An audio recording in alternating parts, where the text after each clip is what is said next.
salvation. Part lamang siya. Pwede nga hindi ka mabaptize, iligtas kayo. Yes.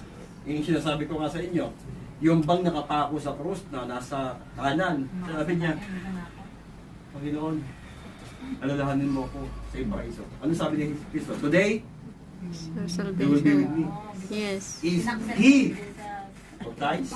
No. Accept Jesus. So, hindi siya based ng salvation ng water baptism. Yes. Spark lang. Yung sinasabing death in baptism in the death, yun po yung salvation. Ibig sabihin, kinilala mo si Jesus sa iyong puso, yun po yung tinatawag na baptism of death. Kasi maraming kasi baptism sa Bible eh. Yes. Yung baptism ng water, baptism ng Holy Spirit, baptism in death, ito yung tinanggap mo sa Jesus, yung finished work ni Kristo, tinanggap mo. That is salvation. Pero yung baptism, part lang. Okay, thank you, Pastor. Pwede ka